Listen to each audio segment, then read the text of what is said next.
Lors du projet Expedition See the Future, Marie-Kay est venue à bord d'Hirondelle pour travailler sur la pollution sonore. Bonjour, je m'appelle Marie-Kay, je suis biologiste marine et violoniste. Le son est quelque chose qui me passionne énormément et du coup la transmission du son dans l'océan aussi. Et en fait, on réalise que les humains ne sont pas les seuls à faire de la musique, à créer des sons. Il y a aussi les animaux qui l'utilisent pour un but communicatif. Et donc ça engendre un certain respect vis-à-vis de la nature et vis-à-vis de l'environnement. Aller en mer, à bord d'un voilier, c'est important pour moi. Parce que c'est un moyen de déplacement qui limite autant les émissions de gaz à effet de serre que la pollution sonore.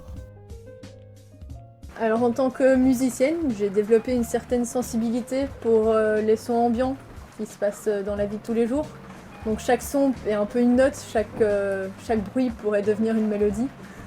Et donc en fait, quand on sait que dans l'océan ça se passe pareil, qu'en fait les mammifères marins ils utilisent ça pour communiquer, pour garder une structure sociale entre eux, mais ils utilisent aussi l'écolocalisation. Donc c'est-à-dire qu'ils produisent des clics en forme de sonar qu'ils émettent et puis qu'ils vont recevoir de l'objet que ça touche. Et donc ils vont pouvoir se créer une espèce de vision de l'environnement. Ils arrivent à voir grâce au son.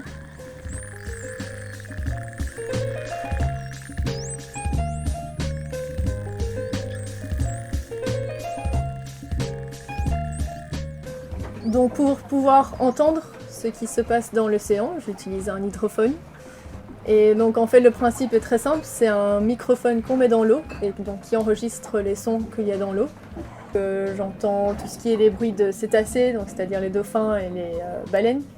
Et puis aussi évidemment la pollution sonore, donc c'est-à-dire les bateaux à moteur.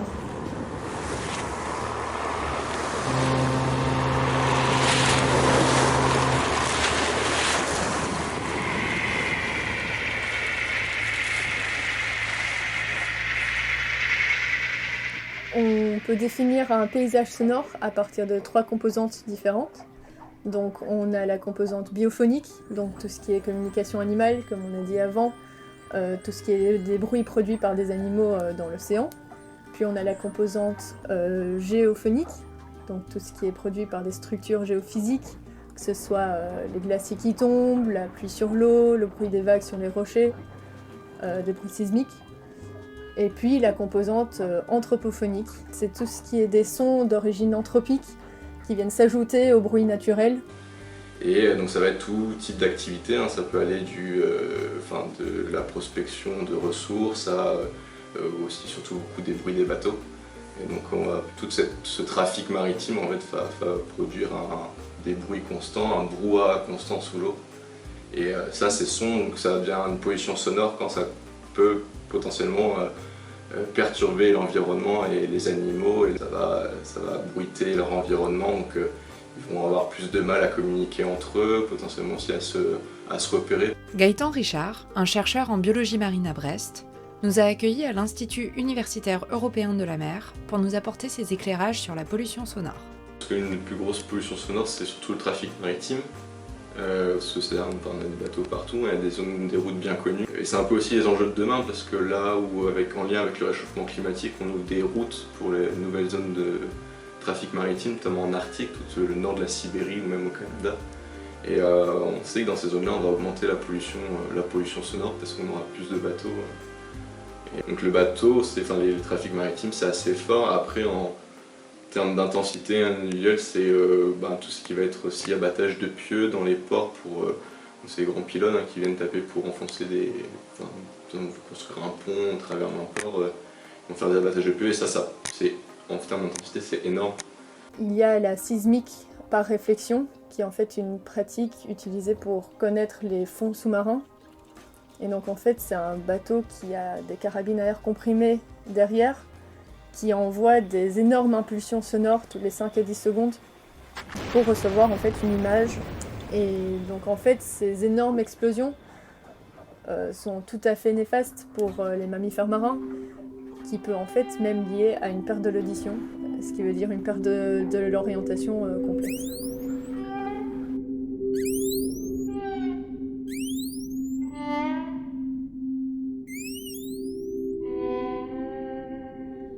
donc c'est un peu l'hypothèse sur les animaux, hein, qui s'ils veulent continuer à communiquer entre eux, mais même pour une même distance, il y a un bruit ambiant, il va falloir qu'ils fournissent plus d'énergie pour communiquer entre eux, et c'est là où c'est aussi source un peu de nuisance pour ces animaux. Donc cette dépense d'énergie dont on parle pour les cétacés, elle est aussi accumulée quand on essaie de recevoir une information. Donc par exemple déjà de 1 pour l'écolocalisation, si on n'arrive plus à s'orienter parce qu'on ne reçoit plus l'information à cause des interférences sonores, en fait l'animal n'arrive tout simplement plus à savoir où il est. Puis aussi pour la chasse, effectivement s'il n'arrive plus à recevoir l'information de où se trouve la proie qu'il est en train de chasser, il ne pourra plus l'attraper, il ne pourra plus se nourrir et il ne va pas pouvoir survivre. Et puis il y a aussi pour la communication animale, pour justement garder cette cohésion de groupe. Et en fait, s'il n'arrive plus à entendre un autre individu de son groupe, et il n'arrive plus à se positionner par rapport à eux, et en fait, il pourra se perdre totalement.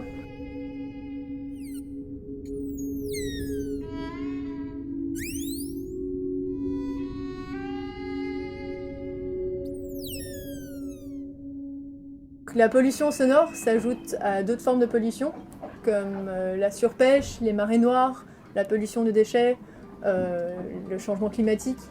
Et donc en fait c'est surtout toute cette accumulation de nuisances qui ont un impact négatif sur tous les écosystèmes.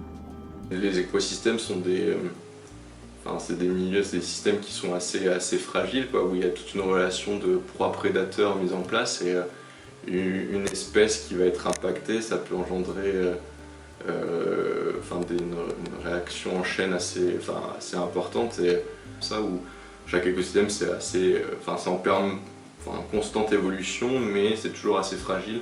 C'est là où l'activité humaine, si elle est trop brusque et qu'elle perturbe trop fortement l'environnement, ça peut avoir des conséquences assez terribles.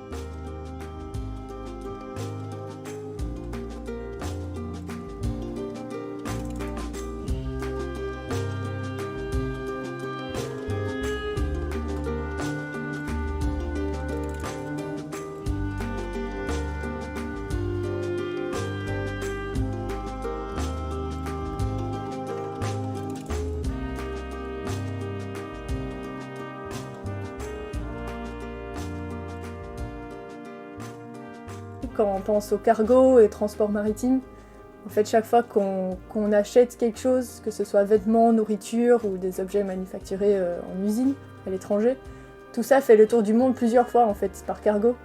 Et donc il faut vraiment être conscient de ces actes et de l'impact en fait de chaque achat. Réduire l'intensité du trafic maritime, peut-être cibler certaines zones aussi, éviter des zones où il y a des animaux qui viennent à certaines époques de l'année. Donc c'est bien comprendre le comportement des animaux pour cibler quand les animaux ils sont là, quel est leur comportement dans ces zones. On peut penser sur des mammifères marins comme les grandes baleines qui sont des espèces migratrices. Il y a des zones où il va y avoir de la reproduction. Chez les grandes baleines, on sait que la reproduction, c'est aussi à ce moment-là où ils vont produire pas mal de communication pour toute cette partie séduction des mâles vers les femelles, et ce serait potentiellement cibler, éviter d'avoir une activité trop forte. Il faut garder un esprit critique par rapport aux solutions qu'on offre actuellement aussi. En fait, quand on parle de solutions durables, souvent on ne réfléchit pas à quel genre de solution c'est.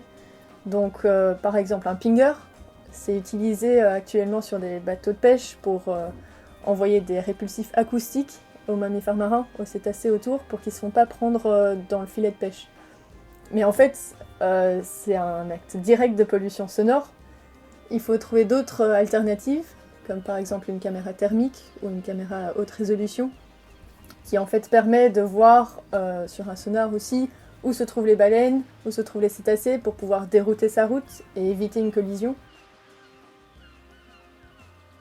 Pendant qu'en mer, certains relancent le transport maritime à la voile, d'autres à terre s'efforcent de relocaliser les chaînes de production et de réduire les besoins en transport maritime. Et nous aussi, à notre niveau, nous pouvons agir. Mais les choix se font à plus petite échelle. Donc quand on va en vacances à la mer, on choisit quelle activité on va faire. Il ne faut absolument pas choisir un jet ski ou des bateaux à moteur ou des activités qui peuvent nuire à l'océan, en pollution sonore. Donc on peut choisir la barque à la place, la godille, les rames, etc. Si on fait de la voile, en fait, il faut surtout utiliser les voiles et pas le moteur, et que l'utiliseur en besoin nécessaire, parce que le but au final de la voile, c'est de profiter sans faire de bruit aussi. Comme solution, on peut penser aux nouvelles technologies qui existent aujourd'hui, qui nous permettent d'être tout à fait immergés dans le monde sous-marin sans devoir y aller nous-mêmes. Par exemple, des lunettes 3D ou des expériences 360. Et qui en fait vont éviter qu'on aille déranger l'animal même, mais qu'on puisse expérimenter ce qui se passe quand même dans la nature.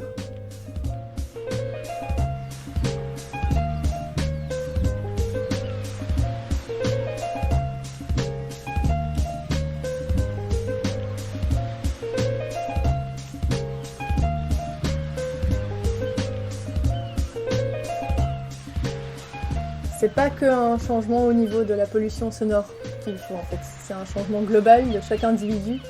Il faut qu'on remette en question tout ce qu'on fait, tous les choix qu'on fait, garder un esprit critique par rapport aux activités qu'on fait. Et en fait, c'est pas habiter qu'il faut faire sur cette terre, c'est cohabiter avec l'environnement. Et il faut surtout être à l'écoute en fait de la nature et savoir que le silence, il est super chouette aussi, de pouvoir profiter de la beauté de la nature.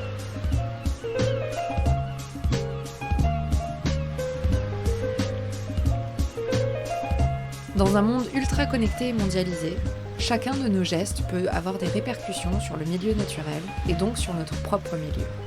Chacun à notre échelle et tous ensemble, nous pouvons modifier nos comportements et réduire notre pollution, même sonore.